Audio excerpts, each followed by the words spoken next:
할렐루야. 네, 오늘 사도행전 12번째 시간 가르치기와 전도하기를 멈추지 않는 교회, 이 말씀을 통해서 우리 함께 은혜 나누기를 원합니다. 우리가 살아가는 모든 순간은 기록되고 있습니다.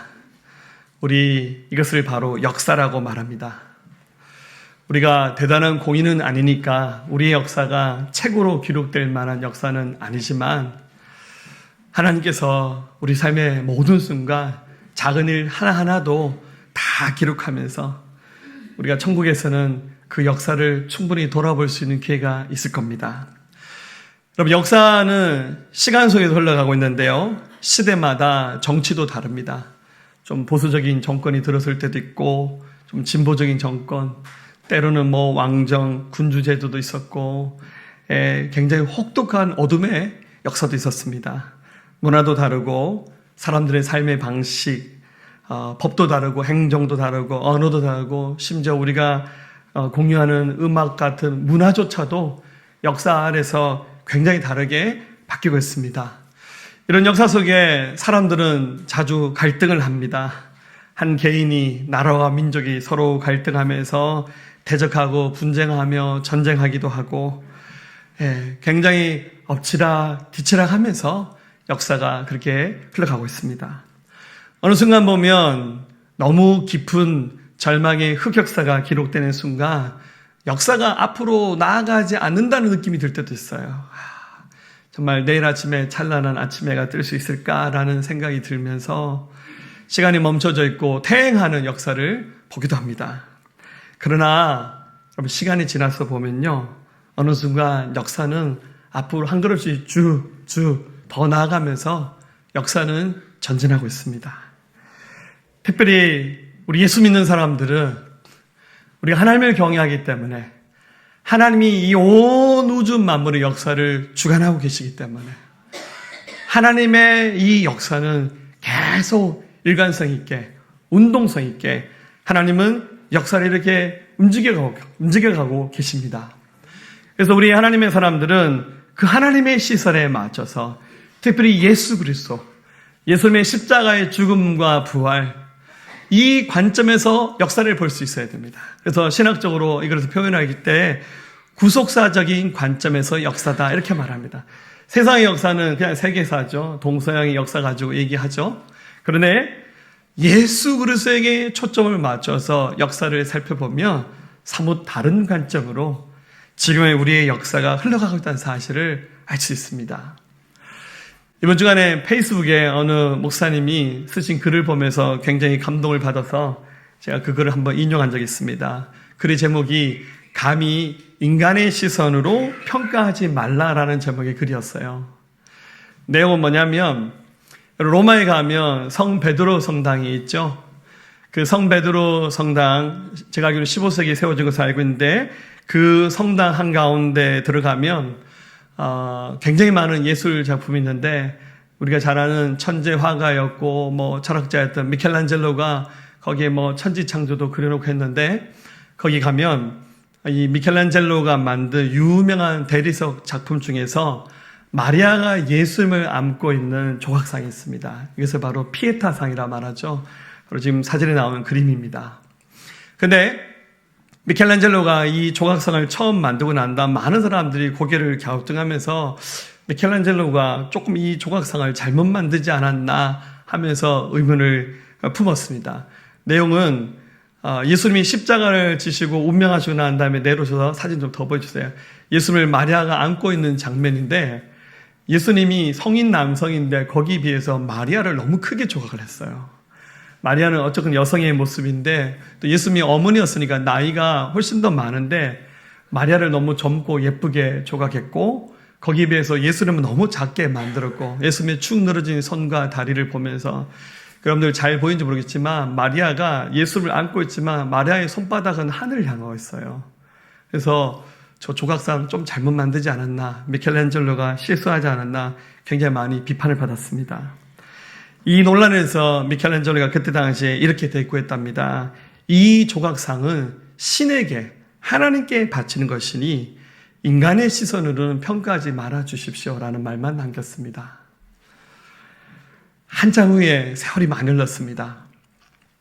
어떤 사람이 우연히 이 피에타 상을 사진을 찍으면서요, 정면이 아닌 하늘 위에서 이 피에타 상 사진을 한번 찍어봤습니다. 바로 이런 모습입니다.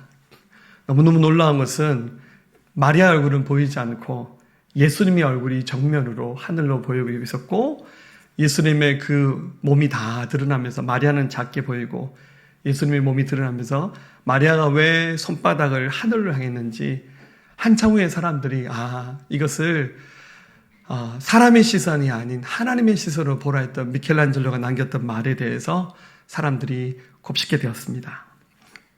마찬가지입니다. 우리가 살아가는 이 시대의 수많은 역사, 특별히 우리는 사도행전을 통해서 교회의 역사를 보고 있습니다.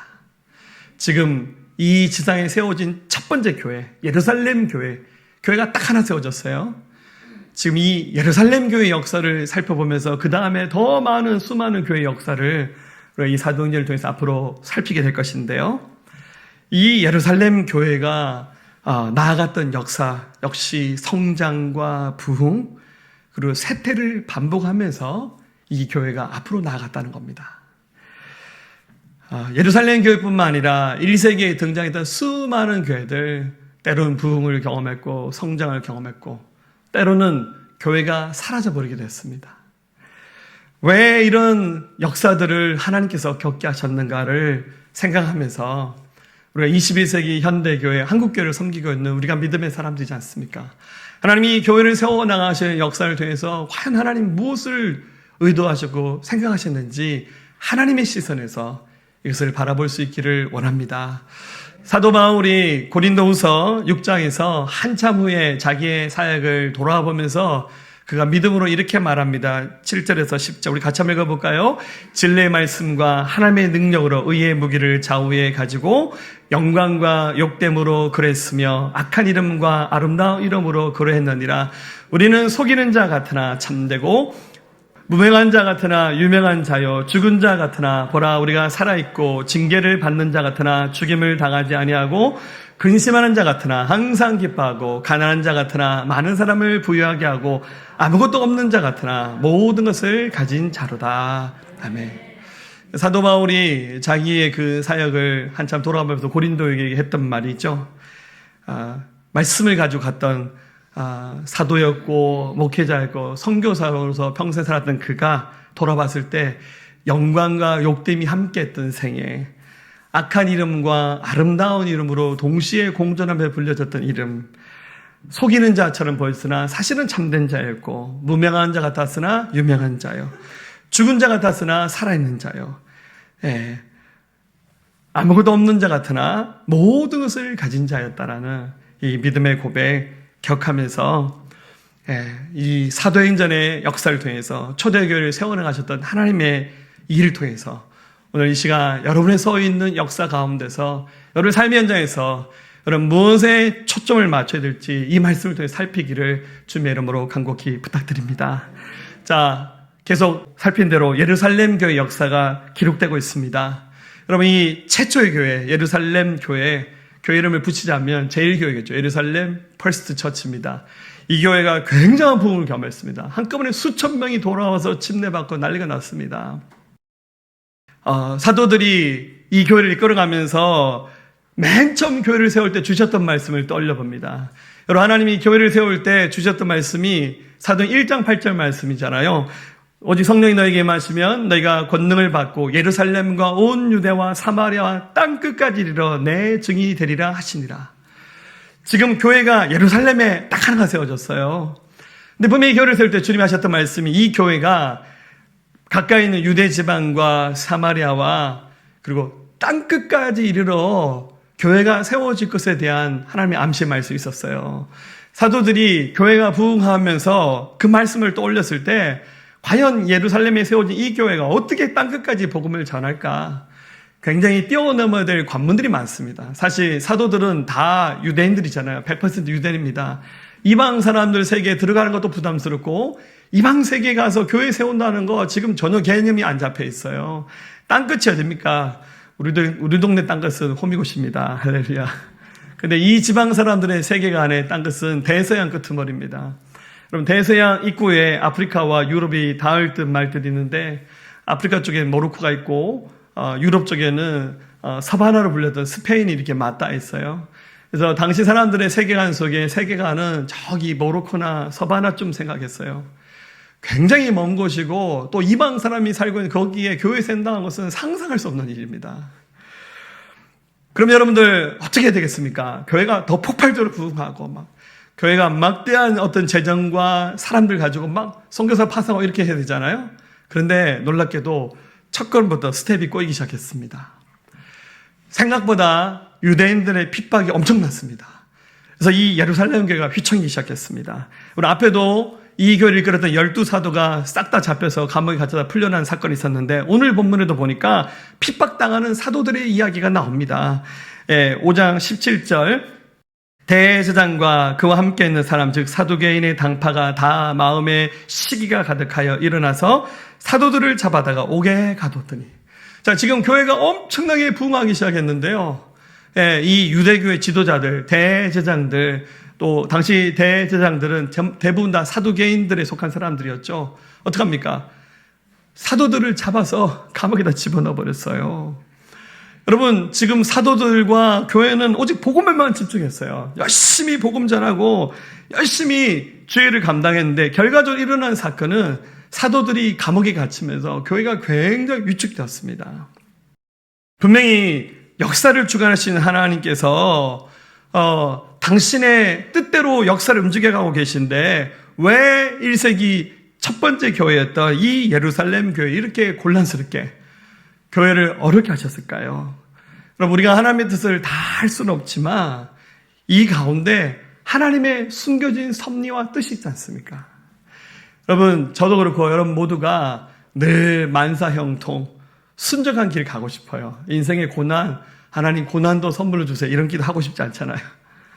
저는 그냥 쉬운 길 평탄한 길 가게 해주세요. 좀 이렇게 기도하기도 하지만 좀 민망하기도 하죠 주님. 그죠? 그런데 이 예루살렘 교회가 걸어가는 길은 굉장히 어려운 가시밭길이었습니다. 자, 그런데 즉시 주님께서 역사하셨습니다. 하나님의 성령께서 이 옥에 갇힌 사도들을 도우셨는데 그들이 풀려나는 굉장히 기묘한 일을 행하셨어요. 19절 말씀이 나오죠. 주의 사자가 밤에 옥문을 열고 끌어내어 이르되 하나님이 급하게 천사를 보내셨어요. 그래서 그 감옥에 갇힌 12사도를 풀어내셨어요. 그래서 이들이 감옥에 갇힌 지 몇 시간 지나지 않아서 바로 자유 몸으로 풀려나 버렸어요. 자, 여러분들 천사 그러니까 굉장히 낯선지 모르겠지만 성경에 보면 곳곳에 천사가 인간 세계 가운데 하나님의 허락하심 가운데 나타나서 인간의 삶에 개입하신 역사들이 종종 있잖아요. 예를 들자면 아브라함에게 천사가 나타났죠. 사람으로 지나가는 행인으로 변장해서 와서 그의 집에 와서 어떡합니까? 아브라함이 99세 되었을 때 내년 이맘때 당신에게 아들이 있을 거예요 라고 말합니다. 근데 아브라함은 지나간 행위니까 원래 또 이 지역 사람들은 나그네를 대접하는 문화가 있거든요. 그래서 소 잡아가지고 막 나그네를 대접했죠. 그랬더니 건너방에 있었던 사라가 그때 집은 이제 텐트였어요. 옆 사람 말 다 들렸어요. 자기가 내년에 애를 낳는데요. 사라 나이가 89세 듣다가 웃어버렸어요. 그러니까 천사가 왜 당신 부인이 웃냐고 빨리 데려오라고. 나 안 웃었는데 너 웃어 내가 다 봤다고. 여러분 천사가 인간의 역사 가운데 등장하잖아요. 소돔성에 있었던 롯을 하나님께 급히 구출할 때도 사람으로 변장해서 천사가 나타나서 그의 가족을 구출했지 않습니까? 마리아가 메시아로 오신 예수님을 낳을 때 천사가 그에게 계시한 장면도 나오지 않습니까? 여러분 천사가 신적인 하나님의 권위를 드러내야 되는 순간 급하게 나타나서 돕는 일들이 성경에 자주 나와요. 또 마지막 시대 요한계시록을 보면 7 천사가 7 두루마리의 인치인 성경을 푸는 장면도 나오고 7 천사가 각각 나팔을 7번 불면서 심판하는 역사들 그리고 7 대접을 천사가 엎으면서 심판하는 장면도 나오잖아요. 여러분 이처럼 천사가 이렇게 사람의 역사 가운데 등장한 일이 자주 있습니다. 근데 꼭 저렇게 생기지는 않았어요. 꼭 날개 달린 천사. 성경에 보니까 그룹 천사는 뭐 새 날개가 있다고 표현되어 있지만 어쨌거나 여러분들 우리가 살아온 인생의 어느 순간 굉장히 위협하고 어려웠던 순간 분명히 하나님께서 천사를 보내셔서 저 여러분들을 지켜주셨습니다. 할렐루야. 자, 그런데 여러분들, 왜 이렇게 사도가 복음을 전하다 옥에 갇히게 되었고 천사가 이를 풀어준 일을 했습니까? 우리가 생각하는 상식에는 감옥에 안 갇히고 복음을 전하면 더 좋잖아요. 안 그래요? 근데 하나님이 굳이 사도들이 붙잡혀서 옥에 갇히게 했고 천사가 나타나서 이를 풀어준 일을 했잖아요. 여러분, 우리의 생각이 하나님의 생각을 앞질러 갈 수 없잖아요. 우리의 생각은 그래요. 쉽고 편하고 형통한 길을 갔으면 좋겠어요. 근데 하나님은 정말 드라마처럼, 영화의 한 장면처럼 극적인 상황을 연출하게 하셨어요. 그 뜻이 뭡니까? 그 하나님의 주권에 달려있어요. 적어도 오늘 본문은 그 하나님의 뜻이 뭔지를 이 말씀을 보면 우리가 좀 찾아볼 수 있어요. 천사가 사도들을 풀어주면서 뭐라 말하냐면 빨리 도망가라. 제가 천사에서 그랬을 것 같아요. 예루살렘 건지 얼씬 더 하지 말고 도망가 보라고. 근데 천사는 그렇게 말하지 않아요. 뭐라 말합니까? 그럼에도 불구하고 생명의 말씀을 전하라 라고 말합니다. 20절에 가서 성전에 서서 이 생명의 말씀을 다 백성에게 말하라. 천사가 당신들 도망가요. 앞으로 교회를 수천 개, 수만 개 세워야 되는데 교회 하나 딸랑 세우고 이렇게 흔들리면 안 되잖아. 빨리 도망가요. 제가 천사였으면 그렇게 얘기했을 것 같아요. 근데 천사는 한 말이 성전에 가서 백성들에게 더 열심히 말씀을 전하라고 그렇게 말합니다. 사도들이 풀려났잖아요. 좀 깨가 있으면 도망쳐야 되는데 도망가지 않고 다시 원래 붙잡혔던 장소 성전에 가서 거기서 번지적인 사명, 자기들이 해야 될 사명, 말씀을 전하는 사명을 집중합니다. 그랬더니 성령께서 도우셨습니다. 여기서 우리가 영적 힌트 얻어야 돼요. 우리가 주님의 일에 집중할 때, 저희 말씀에 집중할 때 거기서부터 역사가 시작되는 겁니다. 하나님 온갖 기적적인 방법을 다 동원하셔서 이 순간 역사의 한 페이지를 기록하게 하신 거예요. 마찬가지입니다. 우리 주님은 우리가 주님이 원하시고 주님이 기뻐하시는 일에 초점을 맞출 때 거기에서 기적이 나타나는 거예요. 자, 그래서 지금 사도들이 감옥에 잘 갇혀 있는 줄 알고 지도자들이 불러서 한번 확인해 보러 갑니다. 22절, 부하들이 가서 옥에서 사도들을 보지 못하고 돌아와 사람들이 와서 알리되 보소서 옥에 가뒀던 사람들이 성전에 서서 백성을 가르치더니다 하니, 확인해 갔던 사람들이 가니까 감옥은 텅 비어 있고 감옥을 지키는 앞에 간수도 있었겠죠. 언제 나간지 본 적도 없어요.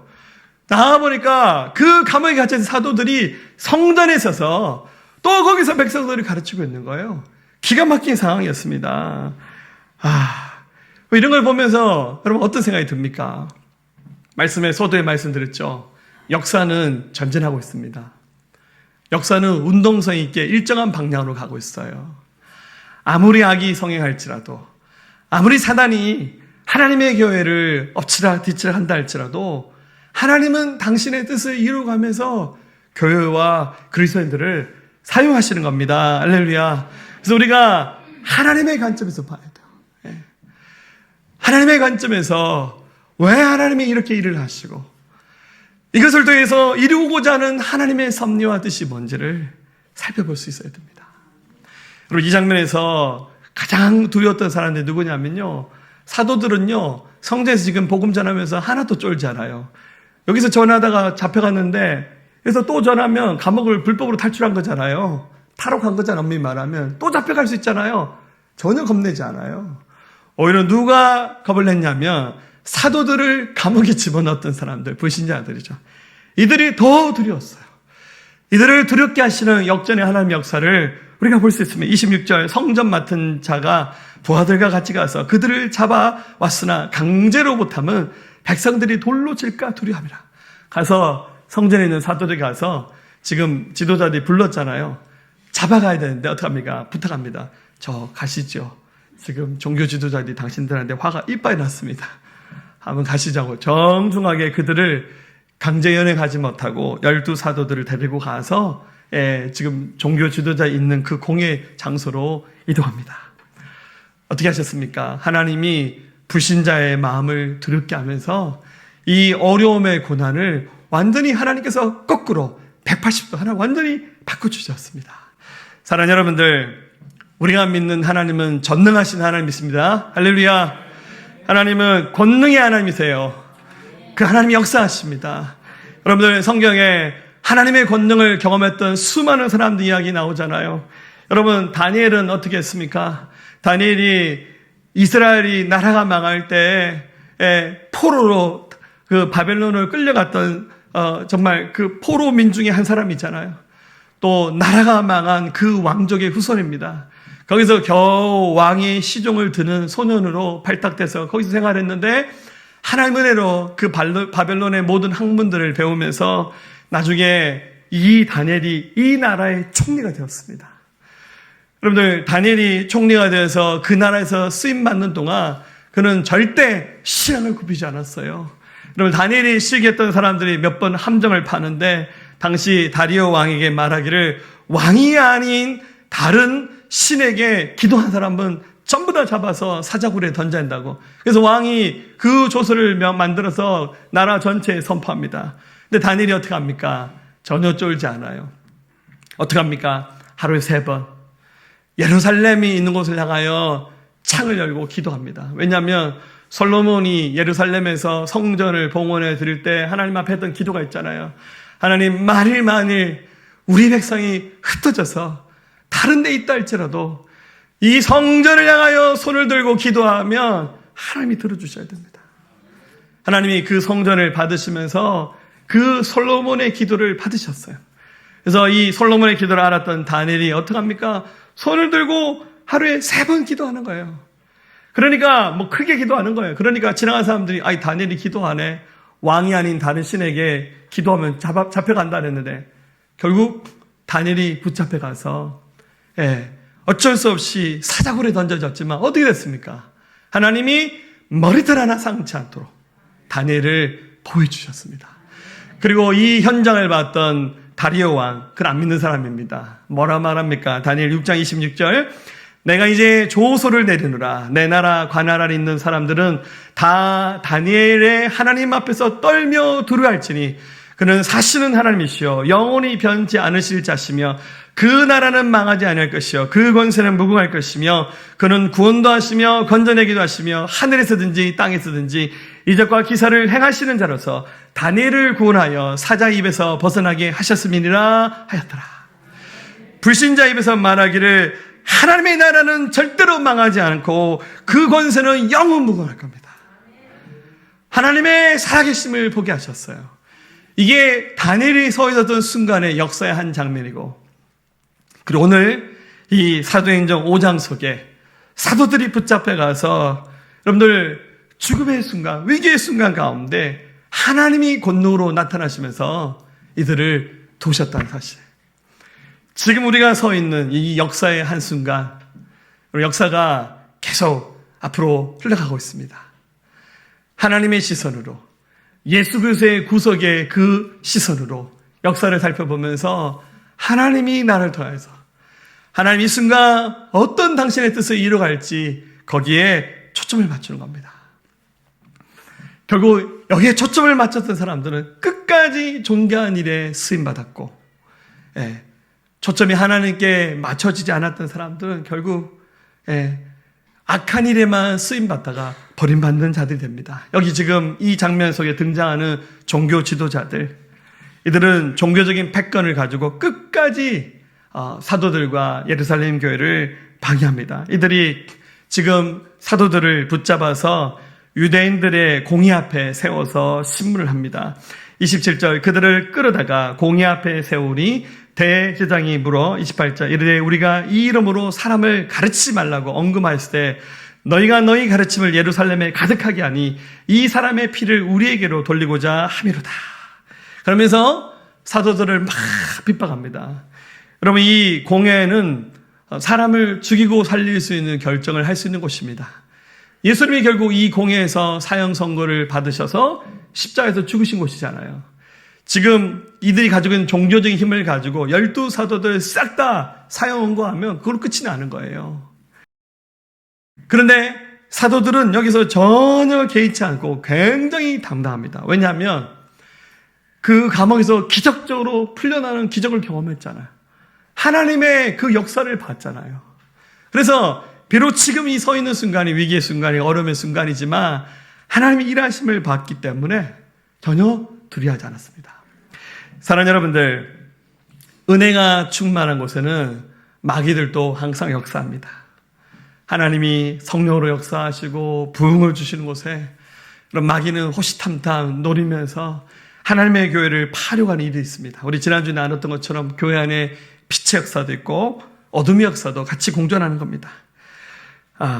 사도들을 이렇게 여기서 싹 다 잡아서 사용시켜버리면 초대교회는 흔들릴 수밖에 없겠죠.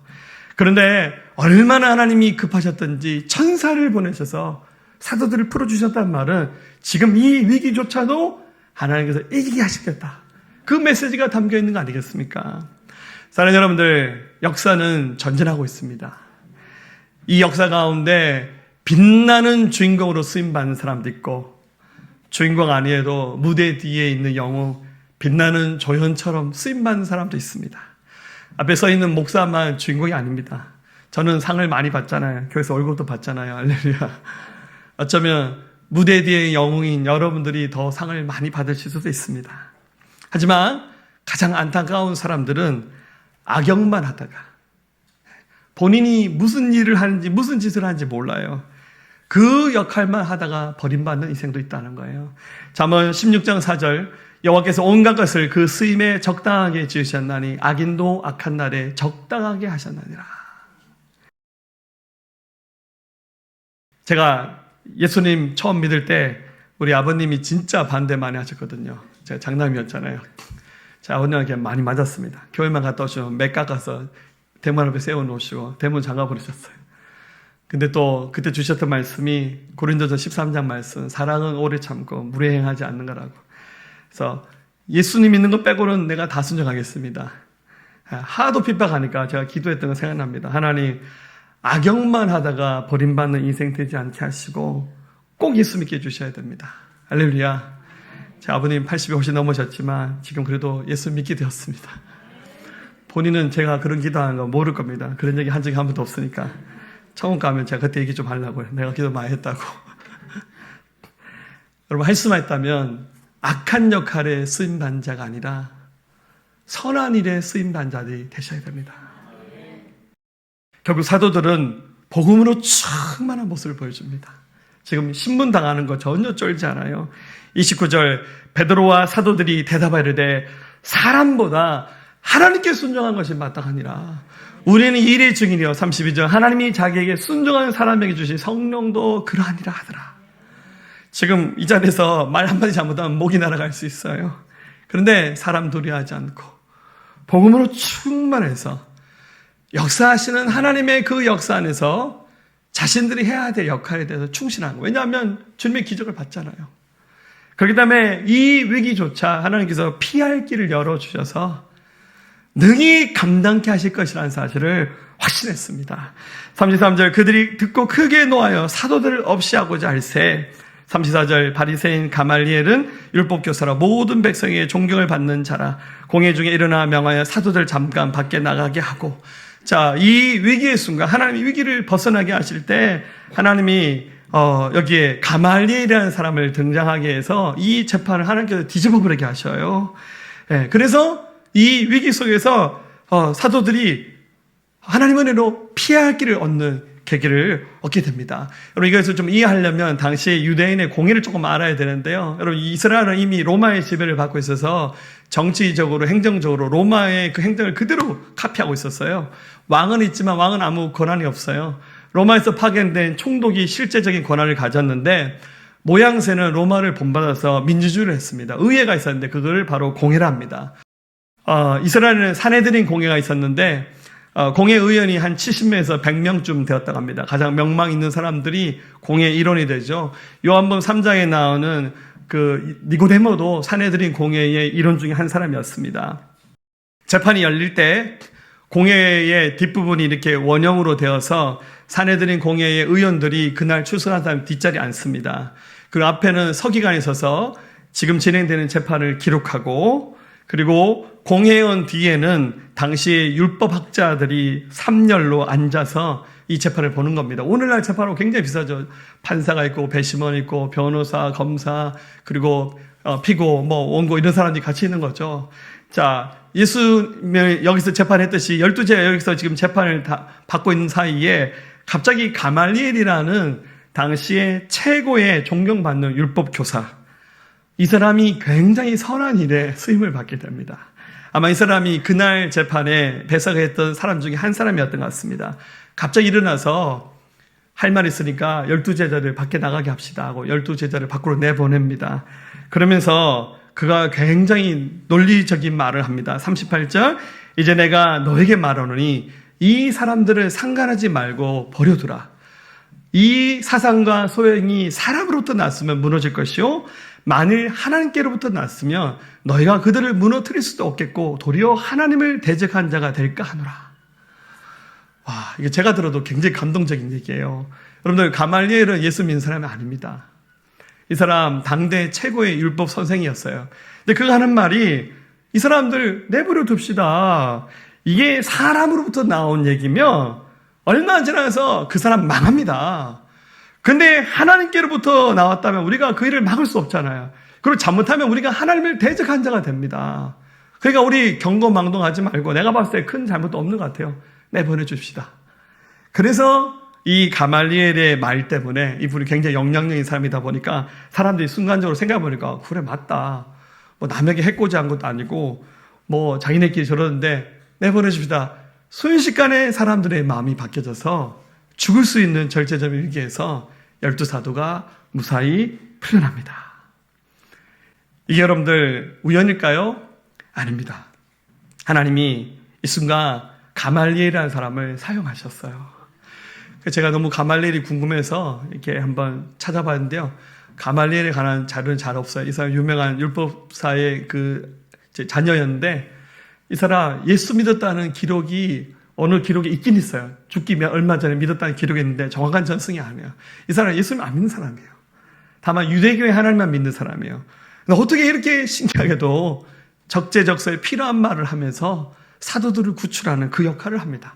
제가 봤을 때는 본인이 무슨 일을 하는지 몰라요, 지금. 그게 하나님의 섭리 아닐까요? 사랑하는 여러분들, 하나님은 감당할 수 없는 시험당함을 허락하지 않습니다. 고린도 10장 13절, 사람이 감당할 시험밖에는 너희가 당한 것이 없나니 오직 하나님의 미쁘사 너희가 감당하지 못할 시험당함을 허락하지 아니하시고 시험당할 즈음에 또한 피할 길을 내사 너희로 능히 감당하게 하시니라. 자, 그래서 제자들은 어떡합니까? 이 순간 너무 기쁘죠? 근데 그냥 풀어주진 않아요. 어떡합니까? 그래도 좀 매질은 하고 풀어라. 그래서 사도 여기서 채찍질 당하는데 이 십자가와 이 고난을 영광으로 여깁니다. 40절, 그들이 옳게 여겨 사도들을 불러 채찍질하며 예수 이름으로 말한 것을 금하고 노니 사도들은 그 이름을 위하여 능력받는 일에 합당한 자로 여기심을 기뻐하면서 공의 앞을 떠나니라. 너희 나가서 다시 예수 이름은 말하지 마. 자기들도 말하면서 저거 안 지키는 거 알아요. 근데 매질을 합니다. 제자 여기서 많이 얻어 터졌겠죠. 여러분, 안 아픈 매가 어디 있어요? 엄청나게 두들겨 맞았습니다. 근데 제자들 어떡합니까? 얼굴에서 빛이 나요. 괜찮다. 이거 우리 그냥 영광의 멸관이 쌓이는 거야. 하면서 두들겨 맞으면서도 막 얼굴에서는 미소가 띄어질 거예요. 그러니까 두드려 패는 사람도 힘 빠져요. 이런 미친놈들이 다 있나. 그렇지 않겠어요? 로마서 8장 18절 말합니다. 생각하건대 현재 고난은 장차 우리에게 나타날 영광과 비교할 수 없도다. 제자들은 어떡합니까? 이제 도망가야죠? 아니요. 또 성전으로 가요. 가서 가르치기와 전도하기를 그치지 않았어요. 42절, 그들이 날마다 성전에 있든지 집에 있든지 예수는 그리스도라고 가르치기와 전도하기를 그치지 않냐. 영어성에 보면 never give up입니다. 멈추지 않았어요. 지금 여기서 붙잡혀가서 풀려났는데 또 여기 가가지고 계속 복음 전합니다. 왜 그랬습니까? 역사가 하나님의 힘에 의해서 움직이고 있다는 사실을 제자들이 알았기 때문입니다. 여러분, 사도행전은 28장으로 끝이 났습니다. 그러나 그 예루살렘 교회로 시작돼서 우리 새생명교회가 시작됐잖아요. 우리 교회가 족보 있는 교회입니다. 할렐루야. 우리 교회의 첫 시작은 예루살렘 교회입니다. 당연히 맞는 말씀이잖아요. 그들의 손을 거치지 않고 우리 어떻게 복음 받아들였습니까? 우리가 역사를 쓰고 있는 교회는 새생명교회입니다. 우리 교회도 한 걸음 앞으로 더 나아가야 됩니다. 우리 모두가 교회입니다. 저와 여러분은 교회를 이루는 몸으로 부름받았습니다. 우리 작년 수련회 때 장면입니다. 한번 따라합시다. 우리는 교회입니다. 우리 각자 살아왔던 인생의 스토리가 다르고 은사도 다르고 달란트도 다르고 부르심도 다른데 각자 별개로 서로 존재하면서 걸어왔던 길이었는데 주님이 섭리하시고 계획하셔서 우리를 부르시고 한 몸, 한 공동체로 부르시면서 누군가가 마디 역할을 해주시면서 서로 연결되어서 한 공동체가 되었습니다. 우리 교회가 처음 시작했던 순간부터 함께 하셨던 분들, 그리고 어제 우리 교회에 등록하신 분이 할지라도 다 한 몸, 한 공동체가 되었습니다. 다 하나님 앞에 상급받는 사람들이 되셨고, 우리의 삶의 작은 발걸음 한 걸음이 다 역사의 한 발치란 사실을 기억하십시오. 한 걸음씩 더 나아가는 교회, 가르치기와 전도하기를 멈추지 않는 교회, 거침없이 담대하게 복음의 역사를 이루어가는 우리 새생명교회. 지금 이 사도행전 5장에 나오는 예루살렘 교회가 그렇게 역사의 한 걸음을 내딛으면서 앞으로 나갔던 것처럼 2023년 복음의 능력으로 큰 부흥의 역사를 이루어가는 이 한 해가 되어서 그 역사의 한 중심에서 저와 여러분들이 선한 일에 쓰임받는 믿음의 주인공들 될 수 있기를 우리 주님의 이름으로 축원합니다.